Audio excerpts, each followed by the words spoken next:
Nous sommes à J-2 du début de la campagne électorale des élections législatives. Quels sont les enjeux de ce scrutin? L'abstention fait peur au gouvernement, mais aussi à ceux qui se présentent à ces élections.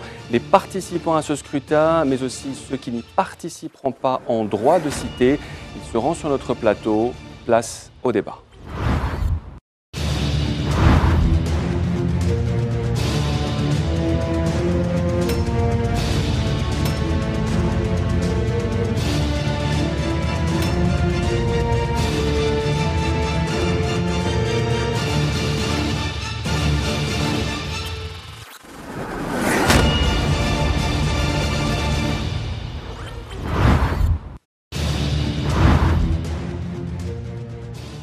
Bonsoir à tous et bienvenue à ce nouveau numéro de Place au débat, le dernier numéro avant le début de la campagne électorale des élections législatives qui commence donc ce 9 avril.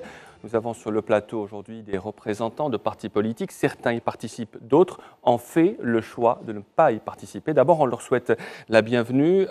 Bonsoir, Edil Benyounes, vous êtes tête de liste du MPA dans la wilaya d'Alger pour Bonsoir. ces législatives. Bonsoir. Bonsoir, Sofiane Djilali, vous êtes Bonsoir. président de Djil Jadid. Vous ne participez pas aux élections législatives. Bonsoir, Ramdan Tazibt, membre du PT. Vous êtes aussi sur la liste d'Alger pour ces législatives. Bonsoir. Bonsoir, Hassan Ferli, vous êtes secrétaire national du FFS chargé du pôle communication. Merci d'avoir répondu présent à cette invitation. Donc, 4 partis politiques représentés. On commence par vous, Sofiane Djilali, parce que d'abord, vous avez édité un livre, La société algérienne, choc de la modernité, crise des valeurs et des croyances. C'est votre livre, un livre très intéressant que je n'ai pas encore terminé. Vous avez pris la décision, Sofiane Djilali, il y a quelques semaines, de ne pas prendre part aux élections législatives. Vous n'êtes pas le seul parti politique, même le parti de Ali Benflis, Talaa Al-Hurriyat, a décidé de ne pas le faire. Est-ce que vous ne considérez pas que c'est un gâchis politique de ne pas aller dans cette bataille électorale, de ne pas permettre peut-être à vos sympathisants d'avoir des représentants au Parlement? Absolument. Bonsoir. Merci d'abord de me donner la parole parce que je sais qu'en ces temps, c'est difficile de s'exprimer lorsqu'on n'est pas tout à fait d'accord avec ce que fait le gouvernement et ce qu'il décide.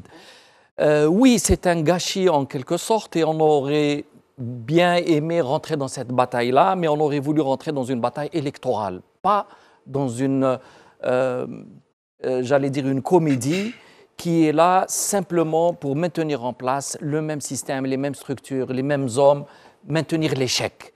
Nous avions demandé depuis plusieurs années maintenant, en tant que groupe, c'était le groupe qui avait organisé Mazafran 1, on avait réclamé un certain nombre de garanties qui auraient dû être avancées de façon complètement décomplexée et naturelle par le pouvoir s'il avait une intention de mettre en place une véritable transition politique au sens politique, pas au sens structure, parce que immédiatement ils vont vous dire non, on ne veut pas de structure transitoire.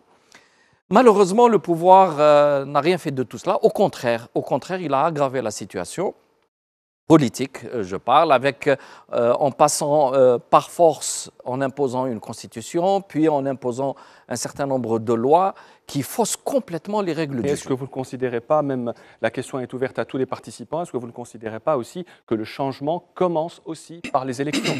Non? Oui, mais des élections vraies. Ça sert à quoi d'avoir des élections faussées dès le départ parce qu'il y a des quotas qui sont distribués. On a donc pour vous, tous les autres partis politiques qui ont une aura en Algérie participent à une comédie. Edil Benyounes, vous êtes tête de liste du MPA dans la wilaya d'Alger.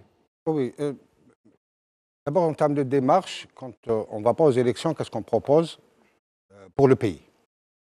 Si on fait l'impasse sur la participation des élections, il faut qu'on propose quand même qu'il y ait quelque chose, une démarche. Qu'est-ce qu'on propose s'il n'y a pas d'élection? En hypothèse d'école, il n'y aura pas d'élection le 4 mai. Qu'est-ce qu'on fait le 5? Qu'est-ce qu'on fait le 6? Qu'est-ce que se fait le 7? Je pense que la mission originale d'un parti politique, c'est de participer aux échéances qui sont proposées.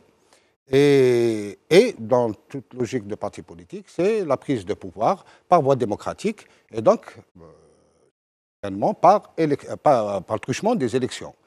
Et donc quand on arrête cette logique, on en choisit une autre, on voudrait bien connaître les tenants et les aboutissants de l'autre logique.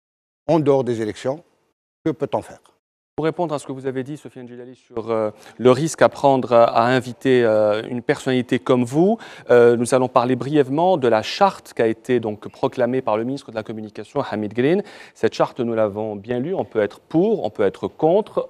On ne va pas dire si on est forcément pour ou contre, mais on est dans le respect de cette charte parce que la charte dit, concernant donc les médias, ils ne doivent en aucun cas œuvrer à décrédibiliser les élections ou donner la parole à des partis qui appellent au boycott. Il n'est pas précisé de ne pas donner la parole à des partis qui boycottent. Donc boycotter et appeler au boycott, ce n'est pas la même chose.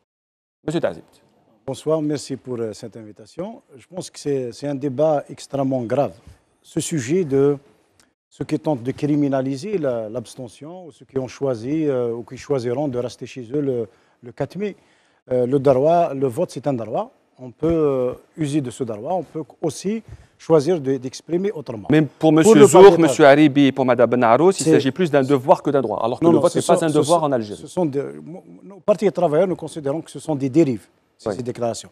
Et en réalité, le plus grand parti qui milite pour l'abstention, c'est ces pratiques-là, et c'est la politique du gouvernement qui appauvrit la population, qui multiplie les provocations contre le peuple.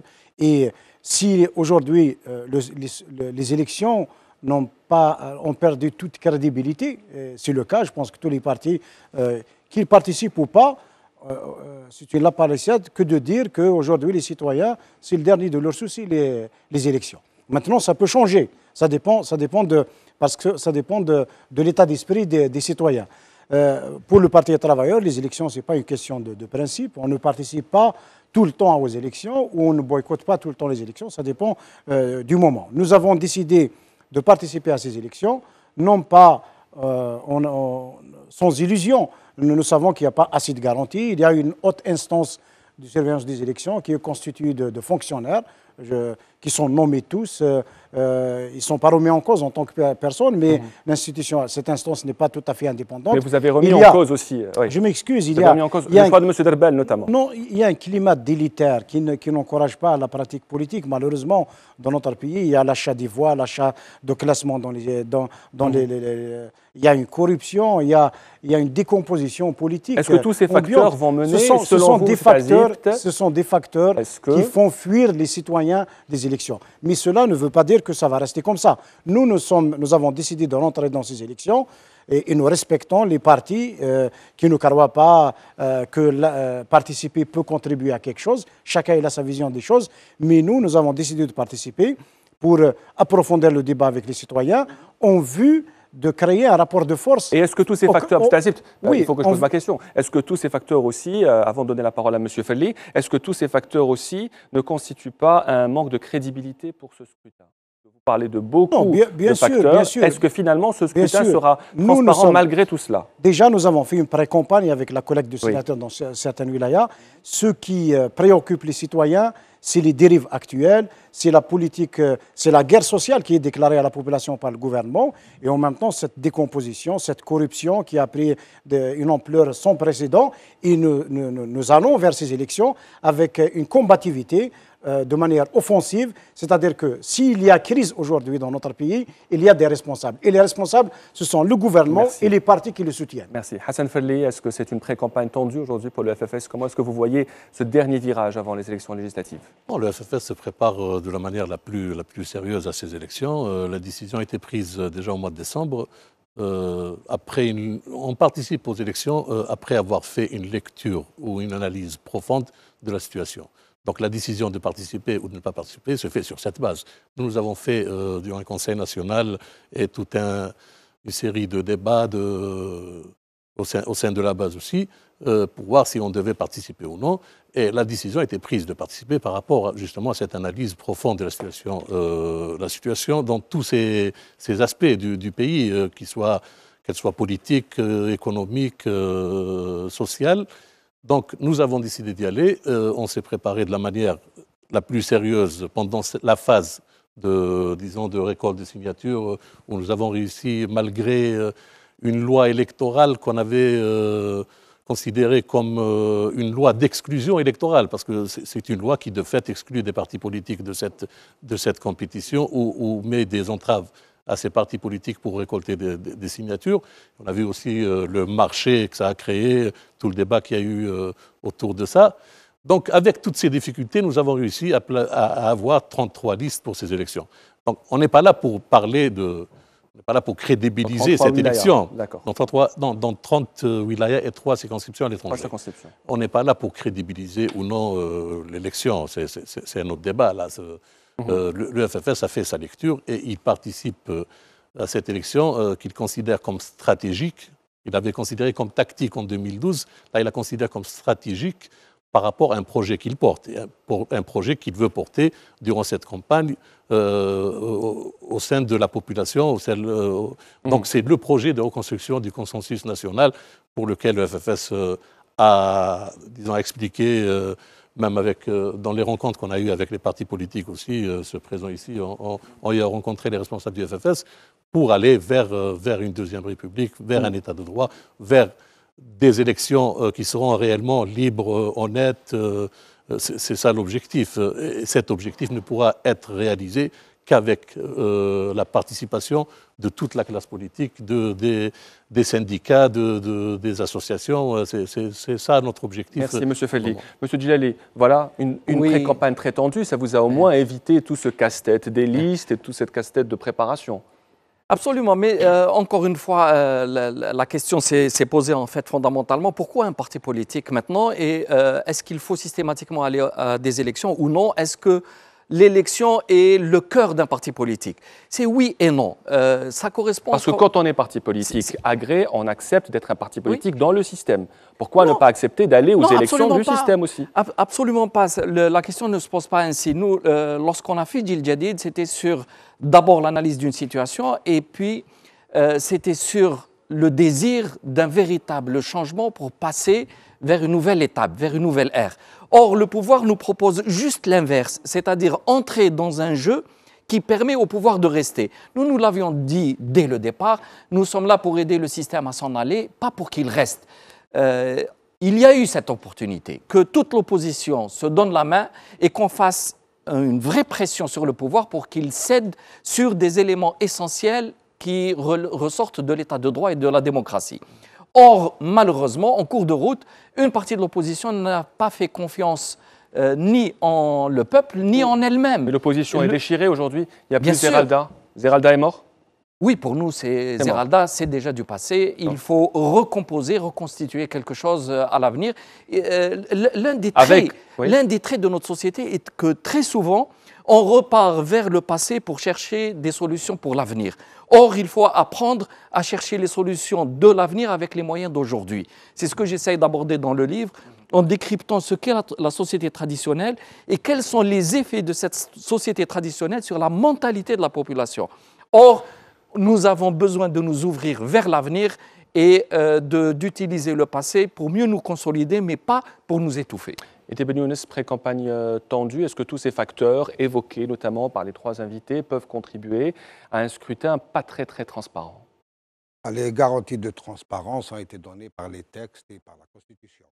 Il dit maintenant, il y a une question fondamentale qu'il faudrait que les agents discutent entre eux. Il y a deux voies, à mon avis, d'accéder au pouvoir. C'est ce qu'on appelait dans les années 60-70 la voie révolutionnaire, qu'on appelle aujourd'hui la voie violente. Ouais. Sinon, l'autre voie, c'est la voie démocratique, c'est les urnes. Il n'y a pas autre chose. Maintenant, s'il y en a une troisième, moi, je voudrais bien la connaître. Et dans cette optique-là, à un moment donné, on arrive, on participe à des élections, on participe à des actions. On n'est pas à 100% d'accord, sinon on serait au pouvoir, c'est nous qui aurons dicté les règles du jeu. Mais quand les règles du jeu sont fixées, qu'on les accepte dès le départ, on ne peut pas en changer au milieu de... C'est quoi les règles du jeu, M. Benoît? Les règles du jeu, c'est quand on crée un parti politique, quand on est dans la vie politique dans un pays, il y a des échéances électorales qu'il faut respecter. Le calendrier électoral d'un pays, c'est quand même... il y a aussi le sérieux d'un pays, ça se jauge aussi sur le respect des échéances électorales, et c'est l'affaire de tous. Après, quand on est dans l'isoloir, tout Algérien, quand il est dans le jouloir, il est libre d'exprimer sa voix comme il l'entend. Non, non, mais les règles du jeu, c'est d'abord de respecter les voix. C'est juste une parenthèse. C'est de respecter la souveraineté du peuple. Les règles du jeu, ce n'est pas parce que je suis au pouvoir, je change comme je veux les règles du jeu qui m'arrangent. C'est ça, les règles du jeu, et que tout le monde est à la même enseigne. Ensuite, qu'on fasse la compétition face au peuple. Non, je pense qu'il faut qu'on ait beaucoup de respect aux citoyens. Il faut arrêter de parler de la politique fiction. Aujourd'hui, dire que le choix des citoyens est respecté, que les élections sont propres, qu'il n'y a pas de décomposition, il n'y a pas de corruption, il n'y a pas d'achat de voix, achat de places, etc. Il n'y a pas d'inscription multiple des membres de l'ANP, notamment, c'est mentir. Donc, je pense qu'il y a des élections qui arrivent, c'est un calendrier, elles sont là, chacun a le droit de se comporter comme il veut. Mais chacun n'est pas obligé de participer. Maintenant, ce qui est grave dans cette affaire, c'est les déclarations des responsables que vous avez citées tout à l'heure, qui veulent diaboliser les citoyens, qui ne croient pas à ce scrutin. Ils ont parlant de l'abstention. Oui, de l'abstention, mais aussi, il y a des choses inimaginables, inacceptables du point de vue de la démocratie politique. Comment, je l'ai lu ce matin dans un journal arabophone, le responsable des Zaouïas de Tijania qui appelle à voter FLN. Mais c'est quoi ça? Ou bien ce responsable de l'union de Wilaya de l'UJTA de Mascara qui réunit les syndicalistes et qui dit « Allez, on va voter pour le tête de liste du FLN ». Mais est-ce que c'est avec des pratiques comme ça qu'on va rendre crédibles les élections, ou bien c'est avec ça qu'on va ramener? Je vais vous donner un autre exemple. Monsieur le ministre du Travail, il a fait une déclaration avant-hier à Boumerdes appelant les citoyens à aller voter. Alors que lui, il a fait passer la loi qui a supprimé la retraite proportionnelle, il l'a fait passer par la force. Oui, mais ça, c'est il autre a chose, ignoré. Non, ça, c'est un volet politique. C'est-à-dire, je veux dire, il y a les pratiques, il y a les discours. Si vous avez celui qui sème le vent récolte la tempête. Ou l'inverse. D'accord? Donc, c'est pour vous dire aujourd'hui que ce sont ces pratiques-là qui sont mises en cause et non pas les citoyens. Est-ce que l'abstention aujourd'hui, parce que l'abstention est un sujet très important. L'abstention est un sujet fondamental dans ces élections, mais il faudrait revenir à des fondamentaux, justement. La dépolitisation de la société. Elle est dépolitisée pour vous, la société? La société est dépolitisée. Non, il y a une œuvre de dépolitisation de la société. Donc, qui ne date pas d'hier, qui ne date pas de cette élection ou de l'élection précédente. Ça, c'est 50 ans de dépolitisation. Le pouvoir a œuvré depuis 1962 à une dépolitisation de l'ensemble de la société par ses actions. On a eu la période 62-89 où la dépolitisation s'était faite par le biais d'un pouvoir central basé sur un parti unique. Après, on a eu la parenthèse 89-91 où il y a eu ce qu'appelait Sil Hussein Allah yarhamou, une démocratie par effraction. C'était bref. Après, on a eu l'arrêt du processus électoral de 91 où ça a été une autre violence faite aux élections aussi, il faudrait se rappeler ça. Les gens ont tendance à oublier, les élections de 91 un processus électoral a été arrêté. Ça participe à l'œuvre de dépolitisation. Les gens avaient l'impression d'avoir voté pour rien. Et là, ce n'était pas le peuple qui était responsable. Non, passons aussi à la période des années 90.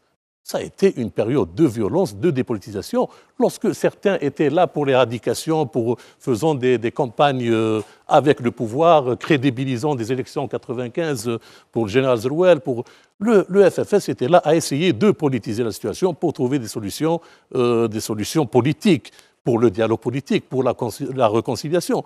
Et jusqu'à aujourd'hui, on est toujours dans cette œuvre de dépolitisation de la société. Et la dépolitisation est une arme à destruction massive de la société, et le FFS œuvre, de par ses actions, à lutter contre cette dépolitisation et à repolitiser la société. Monsieur Fellé, le FFS est un parti qui a beaucoup d'aura en Algérie, mais aussi à l'étranger. C'est le plus vieux parti d'opposition. Comment vous réagissez aux critiques qui vous sont adressées lorsque vous annoncez participer aux élections? Comment est-ce que vous réagissez? Le FFS est un parti qui a participé. Non, mais le FFS est aussi un parti qui a eu qui a eu à participer, qui a eu à boycotter. On a été parmi les premiers à boycotter, c'est-à-dire on ne nous apprend rien sur ça.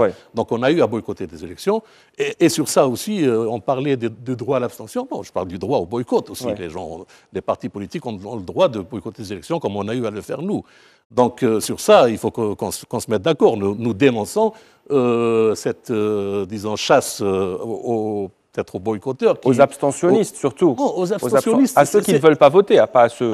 Oui, mais on parle de droit de ne pas voter et de droit aussi à appeler au boycott ou à appeler à ne pas voter. Sur ça, passons sur ça, je reviens au FFS.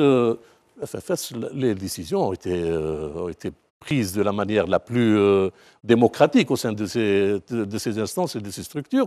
Et on voit la pré-campagne déjà, l'élan des militants du FFS dans cette pré-campagne nourancienne sur la justesse de la décision prise. Alors le MPA aussi veut faire un peu la chasse aux abstentionnistes, puisque Amara Benyounès a déclaré qu'il voulait rendre le vote obligatoire. Est-ce que c'est une bonne idée de rendre le vote obligatoire, M. Benyounès? Il y a des pays où le vote est obligatoire. Brésil, Belgique notamment. Il y a des pays où le vote est obligatoire. Nous, c'est notre proposition. C'est une proposition comme une autre. De rendre le vote obligatoire pour que le jeu démocratique soit respecté. Maintenant, parce qu'il y a quand même quelques bizarreries qu'il faudrait relever. Quand on ne reconnaît pas les institutions de l'État, quand on dit que le système doit partir, quand la haute instance n'est pas crédible, quand le paysage politique est pollué, mais ma foi, si j'étais convaincu de tout ça, j'irais faire du sport et non de la politique.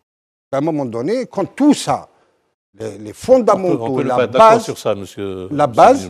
Non, on peut ne pas être d'accord sur ça. Oui, mais c'est un avis, c'est un avis. C'est un avis comme le mien, en 95, l'arrêt du processus électoral a été salvateur pour l'Algérie. Quand on n'est pas d'accord, on fait de la politique. On va sur le terrain, essayer de faire comprendre aux gens que tout ça n'est pas bon, que l'essence n'est pas... Est-ce qu'on fait de la politique?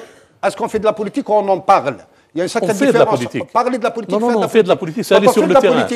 On va dans un parti politique, c'est pour une prise de pouvoir. Encore une fois, je reviens, il y a la prise de pouvoir par voie violente ou révolutionnaire, chacun comme il l'appelle selon son idéologie, il y a la prise de pouvoir par l'urne. Et quand on refuse et l'un et l'autre apparemment, je voudrais bien connaître la troisième voie. Là, pour ce qui est quand même, on revient à une période charnière de l'Algérie, quand on parle de l'arrêt du processus électoral, nous, MPA, on le voit comme un arrêt salvateur pour l'Algérie. Et en 95 ou 96, les années 90, quand des gens demandaient une commission d'enquête internationale sur l'Algérie, d'autres Algériens se battaient ici contre le terrorisme. Et ceux qui avaient soutenu à l'époque la junte militaire, en réalité, soutenaient les paysans qui défendaient leur honneur, qui défendaient leur village. Vous ne considérez pas que l'interruption du processus électoral a été aussi le déclencheur de la grave crise des années 90 et des années du terrorisme? Non, c'est pas le... Il faut quand même se remémorer, pour les plus jeunes ne savent pas, par exemple, que le terrorisme était déclenché bien avant le processus électoral, qu'un parti fasciste s'était préparé pour la prise de pouvoir par voie violente. Mais il avait gagné les élections. Pardon? Mais il avait gagné les élections. De quelle manière? De quelle manière? Justement, c'est de la même manière que maintenant le pouvoir garde le pouvoir. C'est de la même manière. Si vous permettez, non, je pense qu'on ne va pas à cette élection en victime expiatoire. On va pour aider à la construction d'un rapport de force pour changer les choses. Parce qu'aujourd'hui, la situation, c'est quoi? Il y a des candidats, notamment des partis qui participent au gouvernement, qui veulent perpétuer la prédation, le pillage, le mépris de la société, la régression sur le plan politique, économique, social, sur le plan des libertés. Alors que peuvent changer les législatives? Nous allons dans ces élections. D'abord, nous avons des propositions à faire, mais aussi, on va montrer du doigt qui est responsable de cette situation. Comment se fait-il qu'un pays si riche comme l'Algérie, avec une grande majorité qui est en train d'être affamée? Parce qu'aujourd'hui, tout le monde fait le marché, du moins la majorité de la population. Il y a une flambée des prix sans précédent. La pomme de terre à 100 dinars, mais qui est responsable de ça? Il y a les lobbies qui aujourd'hui tiennent à la gorge la nation et la population. Est-ce que nous sommes pour le retour du monopole de l'État sur le commerce extérieur? Et il y a un déficit de 18 milliards de dinars. Comment se fait-il que ce gouvernement aujourd'hui, qui prétend qu'il va améliorer la situation des citoyens, est incapable d'aller ramasser l'équivalent de 120 milliards de dollars d'impôts non recouvrés? Donc nous allons vers ces élections pour aider à la mobilisation, pour faire chuter ce système. Je le dis, le dis clairement, parce qu'aujourd'hui, je termine, le système, et je le dis aussi, le parti du Front de Libération Nationale, ce n'est pas le FLN, parce qu'il y a une usurpation du FLN historique, ce sont des facteurs de déstabilisation de notre pays. Parce que si on veut vraiment aller de l'avant, si on veut protéger notre pays qui est visé par des visées impérialistes, je n'ai pas peur d'utiliser le mot, il faut qu'on règle les problèmes et non pas les aggraver. Je vais terminer, je vais terminer sur une chose. Aujourd'hui, la corruption, le pillage, la prédation, ils ont des visages. Lorsqu'on parle de ces mots, les gens, ils ont des noms, ils ont des mots. Ils sont sur les listes électorales. Ils sont sur les listes électorales. C'est inconcevable. Monsieur Sidi Ahmed Faroukhi n'a pas le visage de la corruption. Non, je ne généralise pas. Il est tête de liste FLN. Est-ce que le choix de monsieur Faroukhi ne contribue pas à donner un nouveau visage? Non, ça concerne le FLN. Ça concerne oui, mais vous avez parlé du FLN. Mais vous savez, je vais terminer sur ça. Ça restera dans la mémoire des Algériens. La loi de finances 2016 et 2017 qui a ouvert la voie à la dégradation vertigineuse des pouvoirs d'achat, ils l'ont passé par des moyens de gangsters à l'APN. C'est pour ça que les députés du Parti travailleur et ceux de l'opposition ont réagi avec énergie contre ces remises. Donc vous êtes d'accord avec M. Sofiane Djilali, sauf que lui ne participe pas et vous participez. Oui, on peut faire la même analyse sur la situation et proposer deux voies différentes. Je pense que globalement, toute la classe politique est d'accord pour dire que ce système est à bout de souffle, qu'après près de 60 ans, c'est le fin de cycle même qu'avait décrit Ibn Khaldoun. C'est en gros 60 années et puis ensuite le système se dégrade. Le système vit tellement de contradictions à l'intérieur qu'il est devenu lui-même une des causes de déstabilisation de l'Algérie. On ne peut pas être dans un pays sans avoir de président visible alors qu'il a entre les mains pratiquement tous les pouvoirs constitutionnels.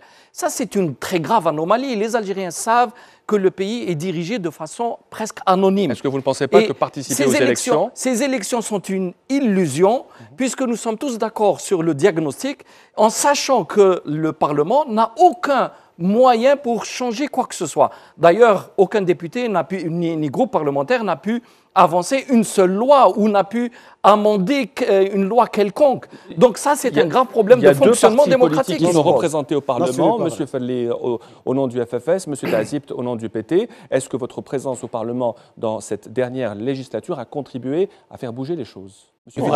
Elle a contribué à ce qu'on puisse s'exprimer au sein de l'hémicycle déjà. Le fait de dénoncer toutes ces lois qu'on a considérées comme antinationales, antisociales, au sein même de l'hémicycle, avec d'autres partis aussi, c'était quelque chose d'important pour nous, de donner cette image qu'il y a des partis qui se battent même à l'intérieur des institutions, et l'objectif est d'essayer d'élargir le plus possible cet espace de lutte au sein de l'Assemblée nationale populaire. Mais aussi, l'élection, la participation à une élection ou avoir des députés permet aussi de gagner des espaces d'expression. Moi, je vous donnerai le groupe parlementaire du FFS qui est composé de 27 députés. Il a eu à sillonner tout le pays. Ils ont été les députés de toutes les wilayas, disons, même s'ils ont été élus dans quelques wilayas. Et ils ont participé à essayer de trouver des solutions à des problèmes immenses, tels le problème de Rardaya. On a demandé à ce qu'il y ait une commission d'enquête parlementaire et on l'a demandé au sein du Parlement, ce qui a été refusé. Si on n'était pas au sein du Parlement, personne n'aurait appris que le FFS a demandé officiellement une commission d'enquête n'est pas au Parlement, mais on est sur Rardaya et on est sur un plateau de Khaled Dararmi pour s'exprimer. Et c'est mieux que l'APN, mais il n'y a pas que le plateau de Khaled Dararmi pour tromper l'opinion publique. Non. Il faut s'exprimer. Il faut la demande de commission d'enquête parlementaire. Mais elle vous est refusée systématiquement. Voilà, on voit que le pouvoir refuse, au moins officiellement, une commission d'enquête pour des événements mais entre-temps, le pouvoir vous utilise pour dire qu'il y a une institution légitime. Non, vous ne pouvez pas dire ça, M. Sofiane. Le pouvoir ne nous utilise pas. Le pouvoir ne nous utilise pas, au contraire. S'il y a quelqu'un qui a souffert de ce pouvoir, c'est bien le FFS. C'est 50 ans de...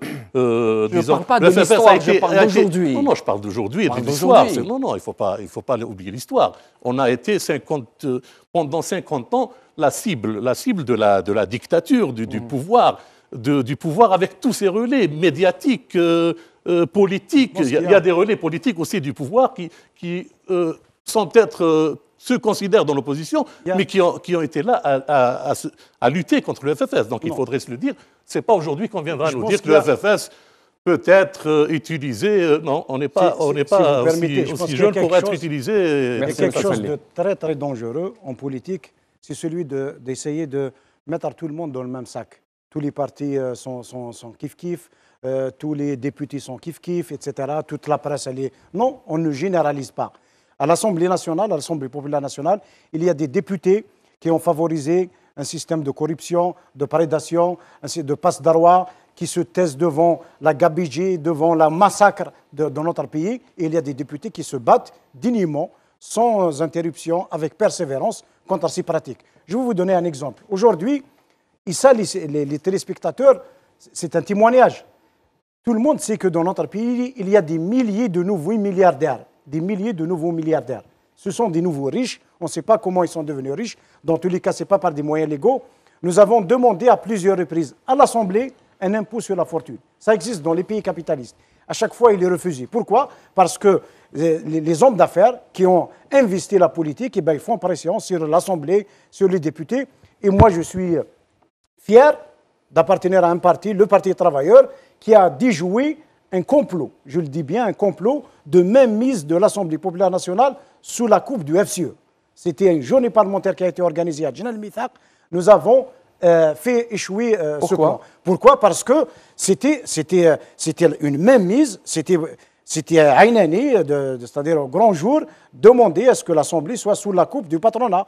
Et ils l'ont dit clairement, nous voulons des lois au service du patronat et non pas au service de la nation. Le droit de se réunir. Non, de se réunir, oui, mais pas de mettre sous la coupe les institutions de l'État. Parce qu'aujourd'hui, il y a un pouvoir parallèle qui est en train de se constituer petit à petit. Petit à petit, il y a un danger sur l'État, il y a un danger sur les partis, sur la démocratie, sur la presse et même sur l'État. Si on n'est pas conscient de ça, ça veut dire qu'on risque un jour de plonger notre pays dans le chaos. Donc si aujourd'hui nous participons à ces élections, ce n'est pas seulement pour gagner des sièges de députés que demain on va utiliser pour défendre les acquis, pour défendre l'État, parce qu'il y a différence entre État et gouvernement, entre État et système, mais aussi pour que nous, c'est ce que nous avons toujours été les porte-parole de la population majoritaire et nous avons toujours soutenu les combats.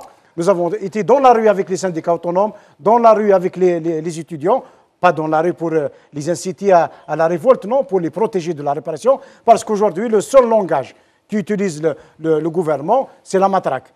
C'est honteux de matraquer des médecins, des enseignants qui sont venus seulement faire entendre leur désaccord sur la remise en cause de la loi. Et je termine sur une chose. Oui.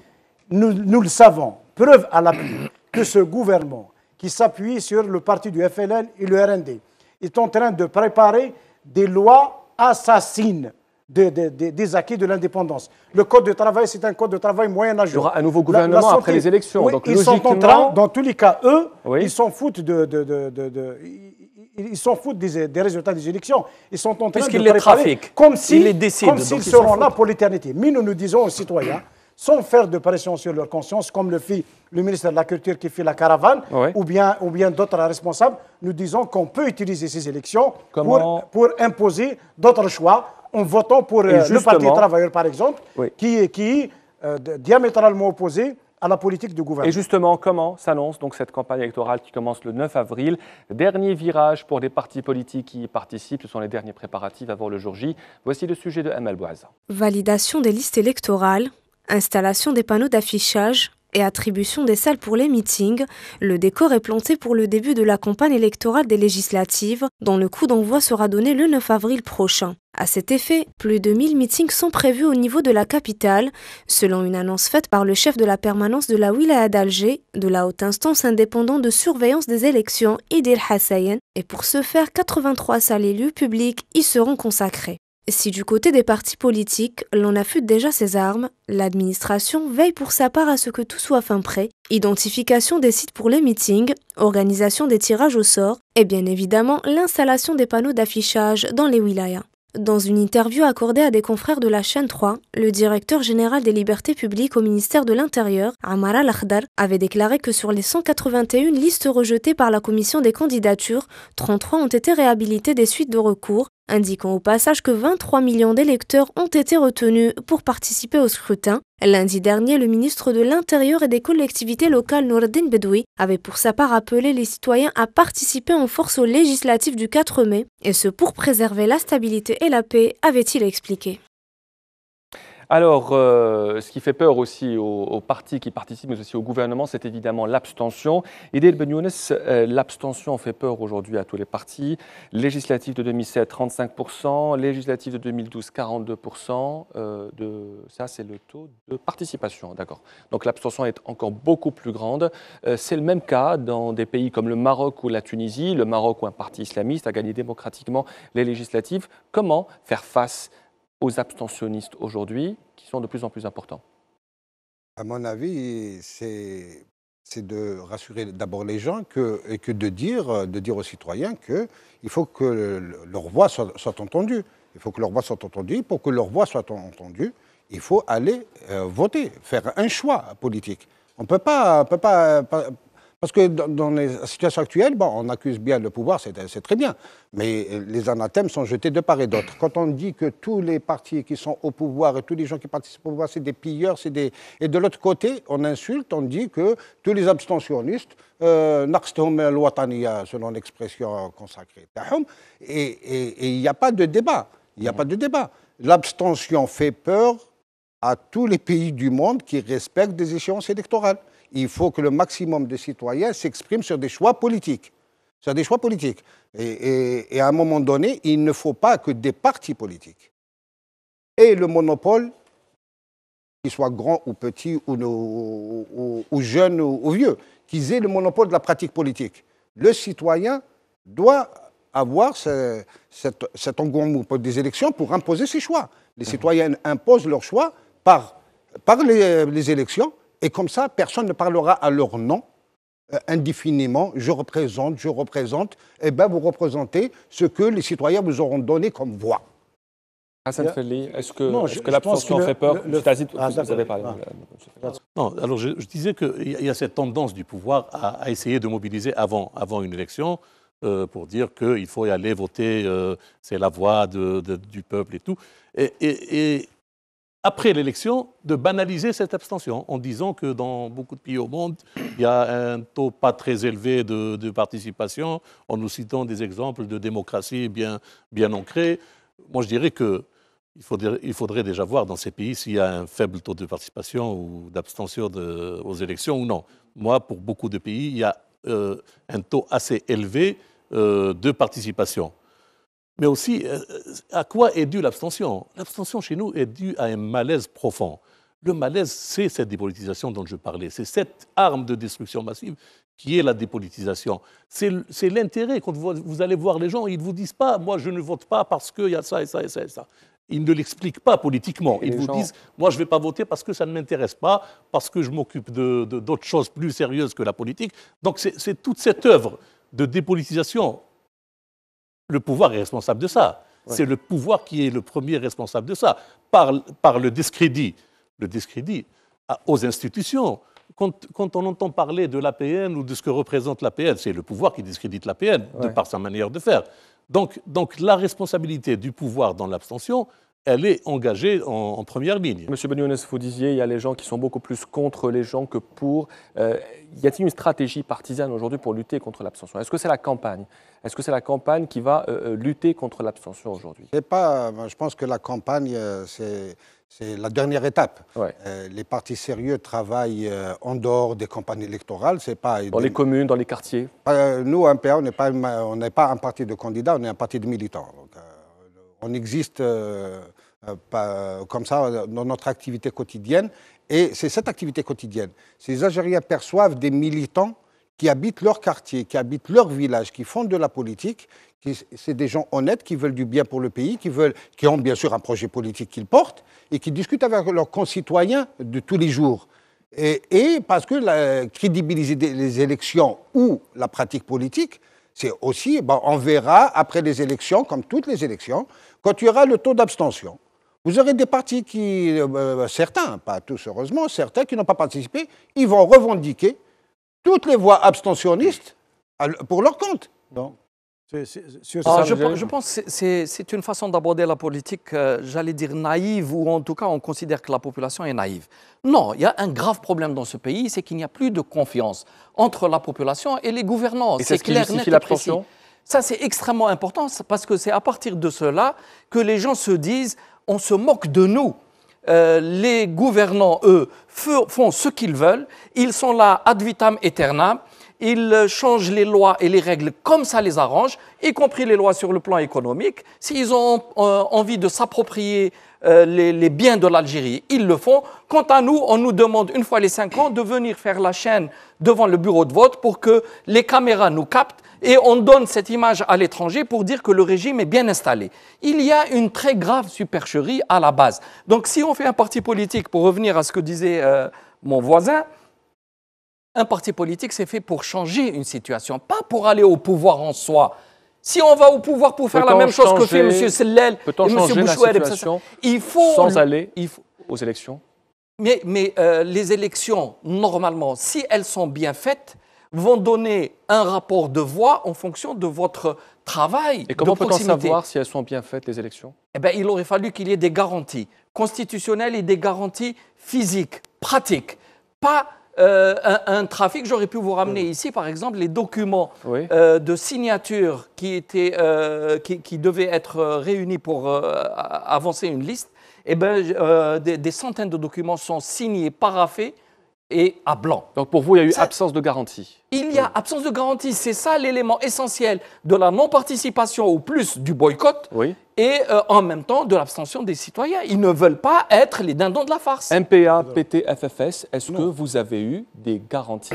Répondez à la question. L'abstention, je ne me suis pas Ah oui, c'est vrai. Juste en quelques mots. D'abord, l'abstention, c'est un phénomène mondial. Ce n'est pas propre à nous. Il exprime chez nous une défiance claire. L'abstention existe même dans les grandes démocraties. Oui, mais voilà. Il exprime chez nous une défiance claire du gouvernement. Maintenant, les choses peuvent changer. Nous, dans tous les cas, on est rentré dans cette compétition électorale en espérant, on va faire tout ce qui est de notre pouvoir pour que cette élection serve notre pays, serve la population, serve la démocratie, serve la probité, serve la patrie. C'est-à-dire, comme on l'a vu, par exemple, en Italie, il y a eu un référendum, tout le monde a dit que c'était le chef du gouvernement allait gagner, et finalement, il a reçu une gifle et il est rentré chez lui. La même chose par rapport en Grande-Bretagne. Donc nous voulons faire de cette élection un moment de débat, mais aussi un moment de mobilisation pour en finir. Les garanties, malheureusement, Monsieur Djilali dit qu'il n'y a pas de garantie. Non, il n'y a pas suffisamment de garanties. Ça c'est encore une fois, c'est une palissade. Tout le monde connaît notre système. C'est une élection à l'algérienne. C'est une élection à la Nejlan, du temps du gouverneur c'est quoi une élection à l'algérienne? Une élection à l'algérienne, c'est-à-dire une élection truquée de toutes pièces. Ce mot a été utilisé même par le président de la République en disant on a appris ça du colonialisme. Maintenant, bien sûr, on va se battre, on va mettre des contrôleurs partout, on va essayer de s'entraider avec les partis qui respectent le choix des électeurs, mais ce n'est pas seulement une bataille électorale, c'est aussi une bataille politique pour construire un rapport de force, parce qu'aujourd'hui, notre pays il est en danger. Nous avons peur pour notre pays, M. Drane. Nous avons peur parce que les fonds publics sont en train d'être siphonnés par une poignée de personnes. Notre industrie est en train d'être saccagée. Il y a des partenariats qui n'ont rien de partenariat. Il y a la politique de l'import-import qui prend le dessus. Les paysans, ils sont abandonnés. Et aujourd'hui, on s'attaque même au principal acquis de la révolution algérienne, qui est la nature sociale de l'État. On veut supprimer les subventions. On a gelé il y a gel des recrutements de la fonction publique. On veut s'attaquer aux subventions du lait et du pain. C'est-à-dire, si on en arrive là, qu'est-ce qu'ils cherchent? Les garanties. Je dis qu'est-ce qu'ils cherchent. Si demain il y a une révolte, ce n'est pas les partis ni le Parti travailleur, ni les partis d'opposition qui auront incité la population, mais c'est la politique du gouvernement qui est en train de créer les conditions d'un chaos. La complicité des institutions, y compris de l'APN. L'APN en tant qu'institution. Monsieur Djilali Sofiane, vous ne pouvez pas. Je pense qu'il faut avoir une honnêteté politique. Vous l'avez. Je ne dis pas tous les députés. Voilà. J'ai dit l'institution. Je ne dis pas qu'il y a que les députés du Parti travailleur. Il y a des députés du FFS. Je suis d'accord. Même des députés du FLN, je le dis. J'ai le courage de le dire. Même des députés du FLN individuellement qui qui pleure lorsqu'il y a des... Mais l'institution, est-ce qu'elle est complice au nom du gouvernement? Mais l'institution, évidemment, parce que tout le problème aujourd'hui, je termine là, quelque chose d'important qu'on n'a pas dit, il n'y a pas d'effectivité, l'application effective des lois, ni de hiérarchisation. Il y a une constitution qui criminalise la fraude fiscale, mais en même temps, c'est le sport roi d'une minorité, la fraude fiscale. Hassan Felli, pour revenir aux garanties, Monsieur Djeldi, il n'y a pas de garantie. Est-ce que le FFS a eu des garanties pour un scrutin transparent? Le FFS s'est exprimé sur cette question des garanties au tout début, lorsqu'on a été contacté par le chef de cabinet de la présidence de la République pour donner notre avis sur la désignation de M. Derbel à la tête de cette haute instance. Et vous avez... Et nous avons été très clairs. Oui. Nous avons été très clairs en disant que nous, on n'est pas là pour juger une personne. Oui. Au-delà de la personne, c'est avec la démarche qu'on n'est pas d'accord. C'est la démarche qui a amené à cette haute instance de surveillance des élections avec laquelle... Pour vous, cette haute instance n'est pas une preuve de régularité? Non, cette haute instance découle d'une constitution que nous considérons, nous, comme parti politique, pour avoir boycotté le vote de cette constitution, comme une constitution non consensuelle, alors que nous appelons à avoir une constitution consensuelle qui sera rédigée par l'ensemble de la classe politique de ce pays. C'est ça, je crois que les points fondamentaux, c'est ça. Quelle constitution on veut avoir? Donc notre avis sur la régularité du scrutin ou les garanties, on ne se fait pas d'illusions, comme tout le monde, comme tous les partis. On sait plus ou moins qui va gagner ces élections. Donc, il n'y a aucun problème sur ça. Mais nous allons nous battre pendant cette campagne. Tout le problème est sur ça. Je suis désolé de vous le dire. Tout le problème est qu'on sait à l'avance que ce sont les mêmes qui vont gagner. On l'a toujours su, M. Djelali Sofiane. On l'a toujours su, même aux élections auxquelles vous avez participé. Donc, il n'y a aucun problème sur ça. Les élections ont été organisées d'une manière bien connue depuis tout le temps. Oui. Durant les années 90 où vous avez participé à des élections, ou même vous avez été même désigné député, je crois. Donc, membre du CNT. Oui, c'était l'organe législatif à ce moment-là, donc où on a accepté d'être même désigné. Donc là, aller au vote, être élu dans une élection dont la régularité n'est pas très, disons, très engagée, c'est mieux que d'être désigné déjà. Là, sur ça, on est déjà à l'aise. On est très à l'aise sur ce plan-là parce que le FFS a eu aussi des ministres désignés.